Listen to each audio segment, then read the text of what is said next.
অনেক দিন আগের কথা। সকালবেলা গ্রামের পরিবেশটা ছিল খুব সুন্দর। এদিকে ক্ষেতের মাঝে গরুয়ে ঘাস খাইতেছিল, আর গরুর মালিক ওদিকে রমেশ বাজারে চলে যায় বাজার করার জন্য, কারণ বাড়িতে একটা বাজারও ছিল না। সে বাজার করে বাজারের মোনাটা হাতে নিয়ে লাহে লাহে বাড়ির দিকে আসে। লাহে লাহে ঘরে গিয়ে বাজারটা তার বউ কমলাকে দিয়ে সে কাঠ ফাটানোর জন্য চলে যায়, কারণ রান্নার জন্য কাঠ ছিল না। রমেশ ওদিকে কাঠ জোগাড় করতেছিল, আর তার বউ কমলা ঘরের কাজগুলো গুছিয়ে নিচ্ছিল। এদিকে রমেশ কাঠগুলো জোরে করে বাড়ি চলে আসে, কারণ আজকে তারা স্বামী স্ত্রী ঘরে খাবার খাবে না, তারা যাবে আজকে নদীর পাড়ে ঘুরতে। তার মানে তারা আজকে পিকনিক খেতে যাবে। রমেশ তার বউকে আস্ত করে গরু গাড়ির উপরে উঠে বসিয়ে দেয়। তারপর রমেশও বসে গরু গাড়ি নিয়ে পিকনিকের প্লেসের দিকে রওনা হয়।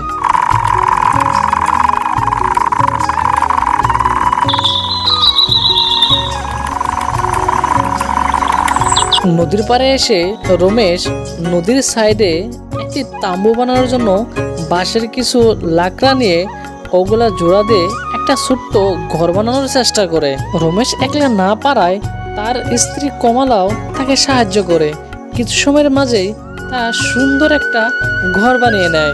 ঘর বানানো হয়ে গেলে রমেশ আর তার স্ত্রী ঘরের ভিতরটা গুছিয়ে নেয়, কারণ তাদেরকে রান্না বাড়া করতে হবে। ঘর বানানো হয়ে গেলে রমেশ মাছ মারার জন্য একটা ছোট্ট জাল নিয়ে নদীর দিকে চলে যায়। সে লাহে লাহে পানির মাঝে নামে, যাতে মাছ তার পায়ের আওয়াজ শুনে চলে না যায়। নদীর মাঝে জাল ফেলার সাথে সাথে তার জালের উপর একটা মাছ এসে বসে যায়। মাছ দেখে রমেশ অনেক খুশি হয়ে যায় আর তার বউকে দেখায়। তারপর মাছ এনে সে রান্না করার জন্য একটা চুলা রেডি করে। এদিকে রমেশ চুলা রেডি করতেছিল, আর তার স্ত্রী মাছটাকে একটু মশলা দিয়ে ভালো করে সাজিয়ে দেয়। মশলা দেওয়া হয়ে গেলে মাছের ভিতর দিয়ে একটা লাকড়া ঢুকিয়ে রমেশ আগুনের উপর রেখে দেয়।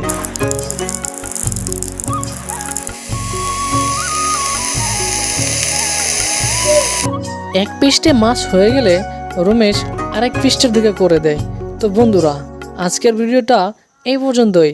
দেখা হবে পরের ভিডিওতে। সবাই লাইক সাবস্ক্রাইব করে যাও।